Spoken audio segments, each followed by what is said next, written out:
Hi, I'm Dave Ganskopp from the Eastern Oregon Ag Research Center with an Eastern Oregon Ag Minute.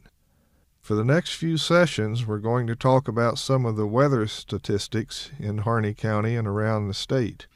True to Mark Twain's quote, we're not going to do anything about it, but the combinations of rainfall and timing, temperatures, and wind effects combine to dictate the types of vegetation we have and the crops we can grow.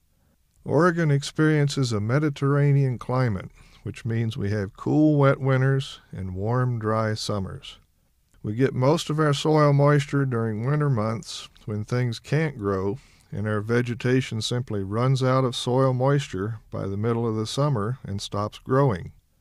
We have plenty of growing season left after the 1st of July, but there's just no moisture to keep plants green for the rest of the summer.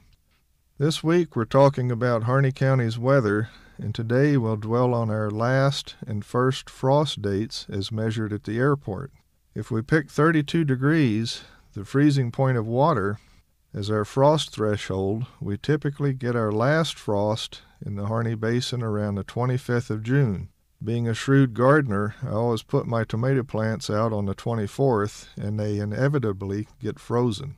Moving to the back end of the summer, our first frost typically hits around September 2.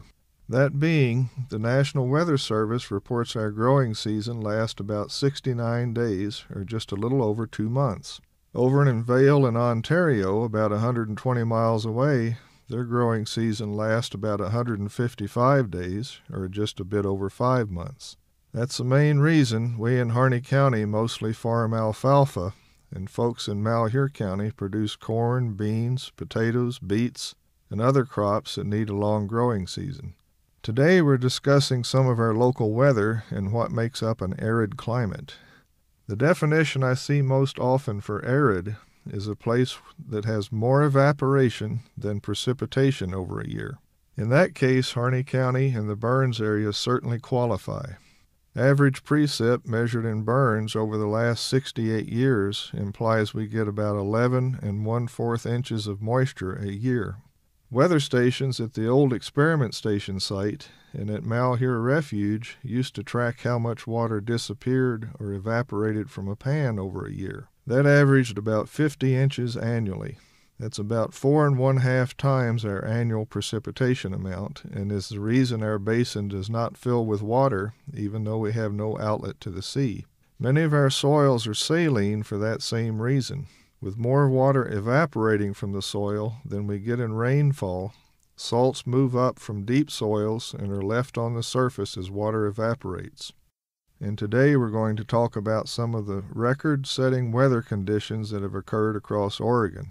We'll start first with the highest temperature, which was 119 degrees in Pendleton in August of 1898. Our lowest Oregon temperature was minus 54 degrees, and that occurred up the road in Seneca in February of 1933. The coldest ever in Burns has been minus 28 degrees. Moving on to rain, the site with the most rain over a calendar year is Laurel Mountain near Salem that received 204 inches of moisture in 1996.